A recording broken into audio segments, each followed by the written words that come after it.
کہ ٹڈی دل جو ہے وہ ہمارے سندھ میں بھی کھایا جاتا ہے, اس کی کوئی اسپیشل بریانی بھی بنتی ہے, پھر باہر سب جو عرب ممالک ہیں ان میں بھی کہیں کہیں ہم نے سنا ہے کہ ٹڈی دل کو کھایا جاتا ہے. تو آپ کے پاس یہ اطلاع کہاں سے آئی اور اس پر ریسرچ میں کامیابی کے کتنا آپ کو لگتا ہے کہ چانسز ہیں, کتنے % چانسز ہیں کہ یہ کامیاب علاج ہو سکتا ہے کرونا کا؟ دیکھیں, انوویشن اور کریٹیوٹی صرف انگریز کی میراث نہیں ہے, مسلمانوں نے بھی ماضی میں بہت کچھ اس پہ ریسرچ کی اور سوچا ہے. دوسری بات یہ ہے کہ اپنی سیریس بات ہے, اس پہ اگر میں نے یہی کہا کہ ریسرچ کی جائے, یہ نہیں کہا کہ فوری کھانا شروع کر دیں. ویسے تو یہ حلال ہے اور لوگ اس کو کھا رہے ہیں, عرب ملکوں میں بھی کھائی جاتی ہے, خود سندھ میں بھی اور باقی جگہوں پہ بھی لوگوں نے اس کو پکا کے کھایا ہے. اور یہ میری انفارمیشن کے مطابق یہ بہت مضبوط سورس ہے پروٹین کا, اور کرونا وائرس میں تحفظ کے لیے امیون سسٹم قوت مدافعت بڑھانے کی بات کی جاتی ہے خوراک کے ذریعے. اور اگر یہ جو آئی گئی اللہ تعالیٰ کی طرف سے ہمارے ملک میں, تو ہم کیوں نہ اس سے فائدہ اٹھائیں, اور اس پہ اگر ان کو پکڑ کر کھا کے اس سے ایک امیون سسٹم بہتر ہو جائے اور کرونا وائرس کے خلاف ایک مضبوط مدافعت جسم کے اندر پیدا ہو جائے, اس میں کوئی مذائقہ نہیں, نہ حرج ہے. میرا خیال اس پہ ریسرچ ہونی چاہیے, اور مجھے توقع ہے کہ اس ریسرچ کے نتیجے میں پاکستان کو ایک اچھا راستہ مل جائے گا کورونا کے خلاف عوام کی قوت مدافعت میں اضافہ.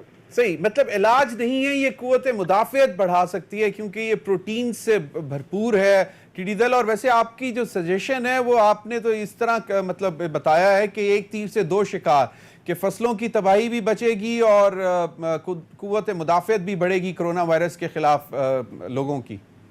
بالکل یہی میں نے سوچا اور یہی میں نے کہا ہے. صحیح, چلیں بہت بہت شکریہ. سعد رفیق صاحب نے, اگر آپ ہمارے میں تھوڑا سا ٹائم, ریاض فتیانہ صاحب ہیں ہمارے ساتھ؟ ریاض فتیانہ صاحب, سعد رفیق صاحب نے بھی کچھ گفتگو کی ہے, وہ ذرا سن لیں, پھر میں اپنے پینل سے بھی اس پر کمنٹ چاہوں گا. پہلے آپ ذرا چلیں. بہت بہت شکریہ ریاض فتیانہ صاحب کا. فیض اللہ کموکا صاحب ایک سجیشن دی ہے انہوں نے, اور اپوزیشن نے تو پچھلے دنوں سے کافی آپ کے کچھ کے حوالے سے بھی جو سٹیٹمنٹس آتی ہیں ان کو پکڑا ہوا ہے اور نہیں چھوڑ رہے, اور آج بھی سوشل میڈیا پہ اب یہ ٹڈی دل پہ, حالانکہ بہت ہی معصومانہ طریقے سے ریاض فتیانہ صاحب نے ایک سجیشن دی ہے, اور یہ انہوں نے مطلب علاج نہیں, انہوں نے کہا کہ قوت مدافعت, اور یہ فل آف پروٹین ہے, اس میں کوئی تو. لیکن آپ کے مطلب کچھ وزراء کے بیانات جو ہے نا وہ بہت زیادہ کنٹروورشل بنتے جا رہے ہیں. مطلب وہ آپ کی زرتاج گل صاحبہ, انہوں نے کووڈ-19 اور اس کے بعد پھر کیا نہیں چل رہا, پرائم منسٹر پوچھتے ہیں ان ایسے لوگوں سے کہ یہ کیا کس قسم کے بیانات آپ دے دیتے ہیں, نہ کوئی بیک گراؤنڈ ہے, نہ کوئی اسٹڈی ہے, نہ ریسرچ ہے. دیکھیں, میں کیبنٹ کا حصہ تو نہیں ہوں. نہیں مطلب ویسے ہی مطلب پارٹی کا تو حصہ ہے نا. جی بالکل پارٹی کا حصہ ہوں, اور ابھی اس کے بعد سے کوئی پارلیمنٹری پارٹی کی کوئی میٹنگ بھی نہیں ہوئی جہاں پہ کوئی اس کے اوپر بات ہو سکے, تو ابھی تک تو میرے علم میں ایسی کوئی بات نہیں ہے.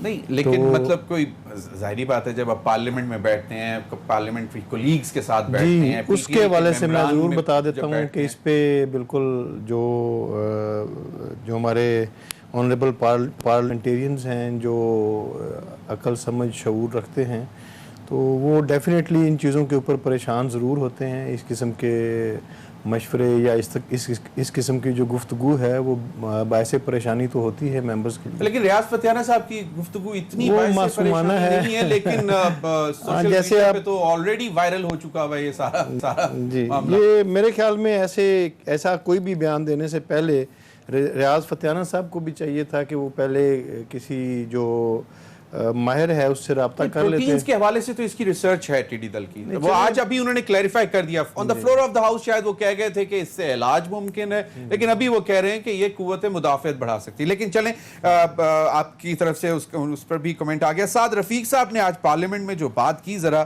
اس پہ میں آپ کا کمنٹ چاہوں گا, ذرا آپ سنوا دیں.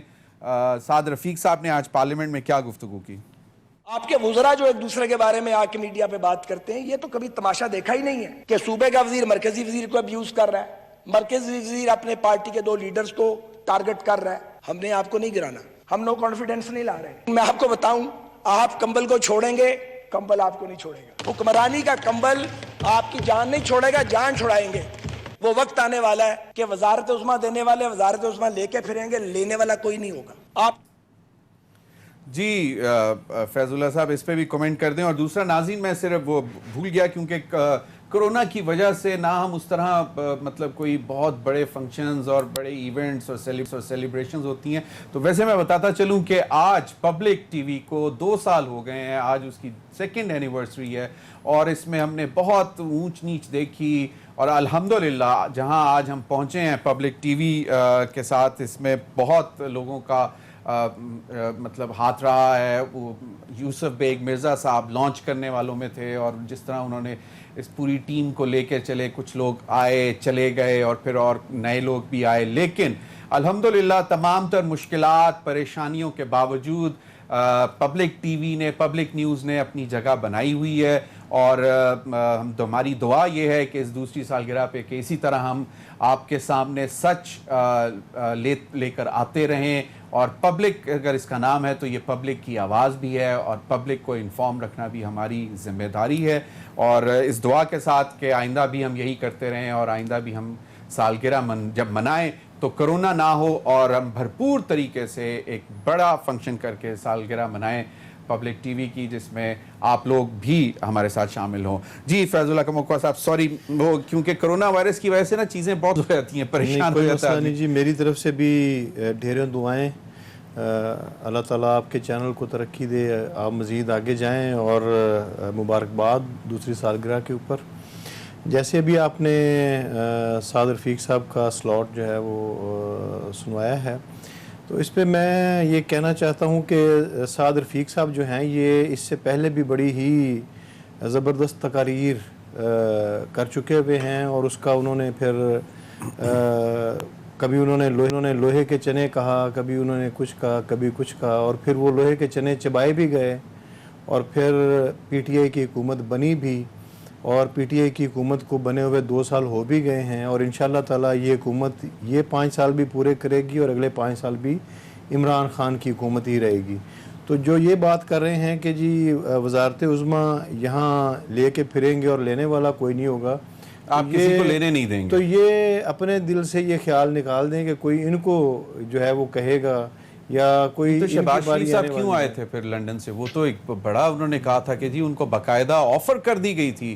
آج خواجہ سعد رفیق کہہ رہے ہیں کہ کوئی لے کے وہ پھریں آئے گے. ہیں, اپنے کیسز کو فیس کرنا پڑ رہا ہے. وہ ایک پینڈیمک کی سچویشن کا فائدہ اٹھانے آئے تھے کہ شاید یہاں پہ اللہ تعالیٰ معاف کرے لاکھوں کی تعداد میں لوگوں کی ہلاکتیں ہوں گی, گورنمنٹ سے کنٹرول نہیں ہو پائے گا, تو پھر میرے پاس سیاست کرنے کا ایک موقع ہوگا, اور میں پھر جو ہے وہ اس کو حالات کو ایکسپلائٹ کروں گا. تو اللہ تعالیٰ کی خاص کرم نوازی ہے ابھی تک اس ملک کے اوپر, اور میں سمجھتا ہوں تدبر ہے عمران خان صاحب کا, جس وجہ سے پاکستان چلیں کی اللہ اکانومی کرم ہی بھی رکھے, بچی ہوئی ہے, اور اللہ بالکل کرم اس رکھے. طرح سے جو اموات خواجہ بھی سعد نہیں ہیں. رفیق نے یہ بیان بازی پر کہا کہ حالانکہ آج صلح بھی ہو گئی اسد عمر صاحب اور فواد چوہدری صاحب, لیکن یہ بیان بازی کا سلسلہ یہ چھوٹی موٹی ٹھک ٹھک جو ہے پارٹیوں کے اندر چلتی رہتی ہے. جمہوریت ہے ہماری پارٹی, تو میں آپ کو بتاؤں عمران خان صاحب جو ہے وہ میں پہلے پیپلز پارٹی میں بھی رہا ہوں, اور پورے یقین کے ساتھ کہتا ہوں کہ جتنی آزادی کے ساتھ آپ عمران خان صاحب سے بات کر سکتے ہیں کسی کے ساتھ بھی نہیں کر سکتے. زرداری صاحب تو سننا پسند نہیں کرتے تھے. پارٹی جب میٹنگ ہوتی تھی تو پہلے بتایا جاتا تھا کہ فلاں فلاں بندہ بات کرے گا اور یہ بات کرے گا. اسی طرح کسی نواز شریف صاحب کی میٹنگ میں بھی پہلے بندے سلیکٹ کیے جاتے تھے کہ یہ بندے بات کریں گے اور یہ بات کریں گے. اور ہماری پارٹی میں ایسا کوئی کلچر نہیں ہے, ہر بندے کو اپنی بات کرنے کی آزادی ہے.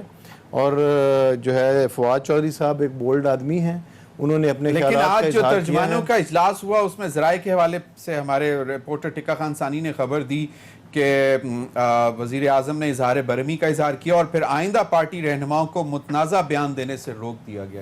دیکھیں یہ جو بھی معاملات پارٹی ہیں ڈسپلن کو فالو کرنے کا کہا گیا ہے. اب وہ ڈسپلن آپ کہہ رہے ہیں کہ ایسا اس طرح کا نہیں ہے جس کا دل کرتا ہے بات کرنے. ڈسپلن ہے, اور جو ابھی یہ جن حالات کی طرف آپ نے نشاندہی کی ہے, میری بھی ذاتی طور پہ یہی رائے ہے کہ ود ان پارٹی پارلیمانی پارٹی کے اندر بیٹھ کے بات کریں, کور کمیٹی کے اندر بیٹھ کے بات کریں, ایسے اوپنلی چینلز کے اوپر جو ہے وہ ایک دوسرے کے اوپر تنقید نہیں ہونی چاہیے. بالکل صحیح کہا, بالکل صحیح. جنرل قادر بلوچ صاحب, خواجہ سعد رفیق صاحب کہتے ہیں کہ وزارت عظمیٰ جو ہے وہ لوگ ہاتھوں میں لے پھریں گے اور کوئی لینے کو تیار نہیں ہوگا. تو مجھے وہ انٹرویو ابھی مطلب یاد آ گیا جو شہباز شریف صاحب نے دیا تھا لنڈن سے واپسی پر, کہ جی مجھے تو یقیناً مطلب دلایا گیا تھا کہ میں وزیر اعظم بننے کے لیے آ رہا ہوں, ہم نے تو ساری پارٹی کے اور کیبنٹ منسٹرز بھی فائنل کر دیے تھے. تو آج خواجہ صاحب کہہ رہے ہیں کہ بھئی کوئی بھی لینے کو تیار نہیں ہوگا. تو یہ کیا معاملات کیا ہیں, آپ کو کیا لگتا ہے؟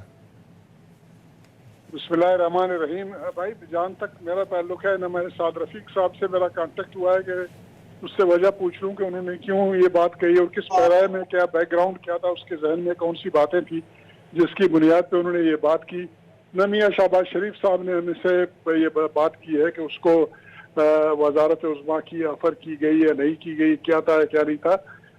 بنیادی طور پر جس طریقے سے آپ کھل کے بات کر رہے ہیں اس طریقے سے انہوں نے بھی نہیں مانا کہ ایسی کوئی بات نہیں تھی.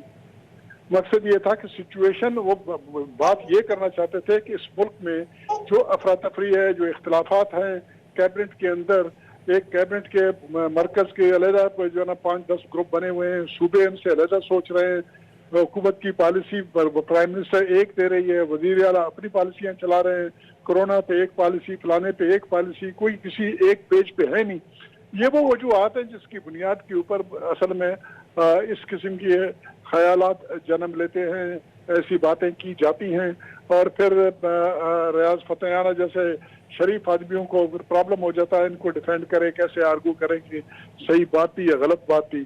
ابھی وہ فیض اللہ صاحب تھے یا کون سے صاحب تھے, وہ بتا رہے تھے کہ جی نواز شریف پہلے ڈکٹیٹ کرتا تھا کہ یہ بولنا ہے اور فلانا کرتا تھا. نہیں, ایسی کوئی بات نہیں تھی. میں کیبنٹ کا حصہ رہا ہوں, ہر ایک کو آزادی تھی, لیکن اس قسم کی آزادی کسی کو نہیں ہوتی تھی کہ حکومت کے پالیسیوں سے مختلف بیان دیں, ہر وزیر اپنا نقطہ نگاہ دے.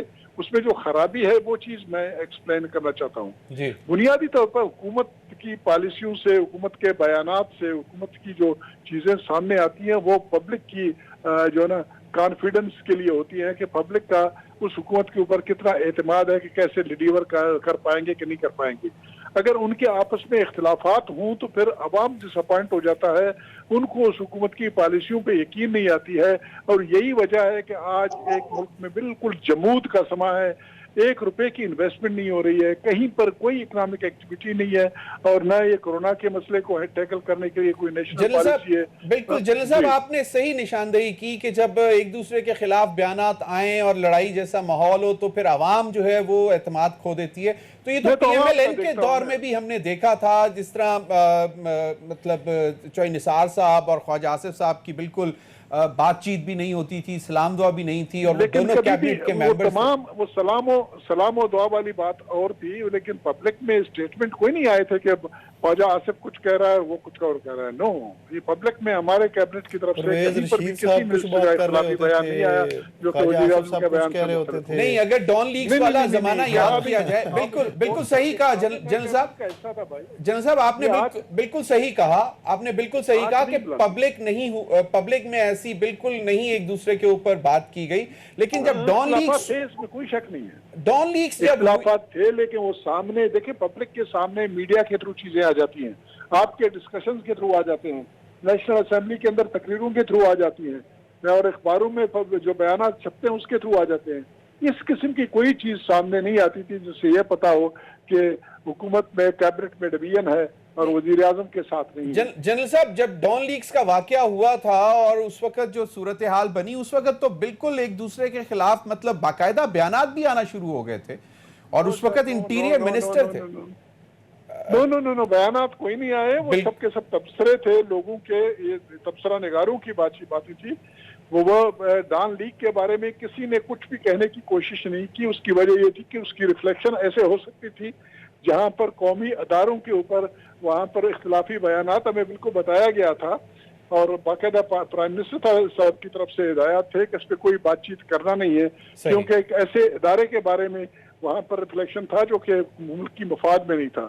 ہمیں باقاعدہ ہر ایک منسٹر کو کہا گیا تھا کہ اس کے بارے میں کوئی بیان نہیں دینا ہے. کسی منسٹر کا بیان مجھے نکال کے آپ بتا دیجیے. چلیں, بالکل صحیح. سحر کامران صاحبہ, خواجہ سعد رفیق صاحب نے ایک اور بات کی کہ جی کمبل جو ہے یہ حکمرانی کا آپ اس کو چھوڑنا چاہیں گے لیکن یہ آپ کو نہیں چھوڑے گا. کچھ روز قبل خواجہ جو ہمارے ہیں کیا نام ہے ان کا فارمر ڈیفنس منسٹر خواجہ آصف صاحب نے یہ کہا تھا کہ جی انٹرویوز بھی ہو رہے ہیں لوگ مطلب ہمیں سب کچھ اطلاعات ہیں لیکن ہم آپ کے خلاف نہیں جائیں گے. تو یہ کیا کمبل چھوڑنے نہ چھوڑنے والی بات آپ کو کچھ سمجھ میں لگتی ہے کہ کچھ ہیں ایسے حالات ایسے آ گئے ہیں کہ پی ٹی آئی کی حکومت جو ہے وہ اس حکمرانی کے کمبل سے جان چھڑانے کی کوشش کر رہی ہے؟ بسم اللہ الرحمن الرحیم. ضمیر احمد صاحب، سب سے پہلے تو میں آپ کو اور پبلک نیوز کو تہہ دل سے مبارکباد دینا چاہوں گی. 2 سال اور کامیابی کے 2 سال، کیونکہ جہاں اور میں سمجھتی ہوں پبلک نیوز میں آپ جیسے جو ہے سینئر صحافی موجود ہیں اور بہت ایک میری ریگولر پروگرامز ہوتے ہیں، کسی نہ کسی پروگرام میں شمولیت ہوتی ہے، تو ایک رشتہ سا استوار ہو گیا ہے. تو میں یہ سمجھتی ہوں کہ میں نے جو کامیابی کا سفر دیکھا ہے 2 سال کا پبلک نیوز کا، وہ قابل تعریف ہے. اور میری دعا ہے کہ اللہ تعالیٰ جو ہے اس چینل کو مزید مستحکم کریں اور جس طریقے سے آپ سب لوگ عوام کی ایک آواز بنے ہوئے ہیں، پبلک کی آواز بنے ہوئے ہیں، یہ سلسلہ جاری رہے. آمین. بہت شکریہ جی. اب بہت امپورٹنٹ ایشوز آج آپ نے اٹھائے ہیں. میں ضرور سب سے پہلے جو ایشو ہے لوکسٹ کا، میں اس کے بارے میں بات کرنا چاہوں گی، کیونکہ یہ ایک اہم ایشو ہے جو فوڈ سیکیورٹی سے وابستہ ہے، جو ہمارے ملک کی ریڑھ کی ہڈی ہے، زراعت، اس سے وابستہ ہے، جو ہمارے فارمر سے وابستہ ہے. اور اس کی تباہی کا جو شکار صرف فارمرز نہیں ہو رہے بلکہ کل پاکستان کے لیے بھی ایک بہت بڑا یہ المیہ بننے والا ہے. سابق صدر آصف علی زرداری نے پچھلے سال اسی طرح سے پارلیمنٹ کے اجلاس میں، بجٹ کے اجلاس میں اس ایشو کو اٹھایا تھا اور انہوں نے توجہ دلائی تھی حکومت کی کہ یہ ایک بڑا بحران ثابت ہو سکتا ہے، اس طرف توجہ دیں. اس کے بعد سندھ حکومت نے مسلسل اس پر آواز اٹھائی، مراسلے بھیجے، لیٹرز لکھے اور فیڈرل گورنمنٹ کو کہا کہ ٹائملی ایکشن لیں. لیکن افسوس کی بات ہے کہ وہ پراپر سپرے کا انتظام نہیں ہو. اور آج بھی آپ دیکھیں کہ سندھ کے اندر، مجھے ابھی تھوڑی دیر پہلے پتا، نواب شاہ کے اندر فصلیں تباہ ہو رہی ہیں، جنوبی پنجاب کے اندر تباہ ہو رہی ہیں. تو یہ جو ہے نا بہت بڑا نقصان ہو جائے گا کسی صوبے کا نہیں، پاکستان کا. تو میں کہوں گی کہ غیر سنجیدہ بیانات آپ نہ دیں. کرونا کو ایک المیہ پہلے بنایا جا چکا ہے، اس کو مزید المیہ نہ بنائیں کہ 19 آپ بتائیں کہ کووڈ 19 کا کیا مطلب ہوتا ہے. آپ یہ بولیں کہ لوگ ٹڈی دل کھائیں. دیکھیں، اگر آپ کے اندر صلاحیت نہیں ہے، اگر آپ کے اندر کمپیٹنس نہیں ہے، تو اس طرح کے بیانات نہ دیں جس سے جو ہے عوام کے اندر، یعنی آپ منتخب نمائندے ہو کے، میں یہ کہوں گی کہ یہ غیر ذمہ داری کا ثبوت ہے. اس طرح کے بیانات نہ دیں. آگے جی، آپ کا بالکل موقف آ گیا. ذرا یہ مجھے بتائیں نا، یہ کمبل والی بات. جی میں اسی پہ آ رہی ہوں. دیکھیں، بات یہ ہے کہ میں یہ کہوں گی کہ آپ حضرت سعد رفیق کا بیان ایک طرف چھوڑ دیں. آپ وہ بیانات جو پہلے جو آپ کو اپوزیشن سے سنائی دے رہے تھے، پھر اتحادیوں سے سنائی دے رہے تھے، پھر اس کے بعد جو ہے وہ آپ کو لیک ویڈیوز اور لیک آڈیوز پہ سنائی دے رہے تھے، اب وہ بیانات جو ہے ان کے سٹنگ منسٹر اور وفاقی کابینہ سے سنائی دے رہے ہیں. تو میں یہ کہوں گی کہ اس کے اندر توجہ دینے کی ضرورت یہ ہے کہ اندرون خانہ کیا بات ہے، کہ جو بھان متی کا کنبہ جوڑا تھا یہ کیوں بکھر رہا ہے اور اس کی وجوہات کیا ہے. ہم آہنگی کیوں نہیں ہے، فوکس کیوں نہیں ہے، توجہ کیوں نہیں ہے، اور کیا وجہ ہے کہ جب فواد چودھری صاحب بھی کہتے ہیں کہ وزیر اعظم نے کہا کہ ہمارے پاس 5.5 اور 6 مہینے ہیں، تو خواجہ سعد رفیق کیا کہتے ہیں، میں تو اس کو ایک طرف دیکھوں گی بھی نہیں. دیکھیں، یہ بات ہے کہ یہ تو آپ یہ سمجھیں کہ ان کو ایک ایسی اپوزیشن کا سامنا ہے جو کہ میچور ہے، جو یہ سمجھتی ہے کہ جمہوریت کا تصدر ملک کے استحکام کے لیے بہت ضروری ہے، جو کوئی شب خون نہیں مارنا چاہتی، جس نے جو ہے مولانا فضل الرحمان کے دھرنے کے وقت بھی ایک اعتدال پسندی کا رویہ اپنایا. ورنہ آپ یہ دیکھیں کہ ان کے حالات ہیں. آپ ملک کی معیشت دیکھ لیں، خارجہ پالیسی دیکھ لیں، گورننس دیکھ لیں، لوکس کو دیکھ لیں، کرونا کو دیکھ لیں، آپ اموات کی تعداد کو دیکھ لیں. یہ کہتے ہیں اللہ کا شکر. آپ یہ دیکھیں کہ ہم یقین کریں صبح سے جو انا للہ و انا الیہ راجعون پڑھنا اور بولنا اور بات کرنا شروع کرتے ہیں تو شام تک وہ ہے. پہلے ہم یہ کہتے تھے کہ کون ہے جو آپ کے ارد گرد کرونا کا شکار ہے، اب ہم کہتے ہیں کہ کون نہیں ہے. دیکھیں، بات یہ ہے، آپ معاملات کی سنجیدگی کو دیکھیں. آپ کے وینٹیلیٹرز ختم ہو گئے، آپ کے ہاسپٹل کیپیسٹی میں فل ہے، آپ کے ڈاکٹرز رو رہے ہیں، آپ کے ڈاکٹرز اپنی زندگیاں ہار رہے ہیں. اس کو سنجیدگی دکھائیں. بالکل صحیح فرمایا زہر کامران صاحبہ، لیکن اللہ کا شکر ہے کہ اموات کی تعداد میں کمی آ رہی ہے. اور جہاں تک ان اللہ راجعون کا تعلق ہے، وہ تو ہر مسلمان کو ویسے ہی ہر وقت کہ جس کی طرف سے آئے ہیں اس کی طرف لوٹ کے جانا ہے. ناظرین، وقت ہوا ہے یہاں بریک کا، ہمارے ساتھ رہیے.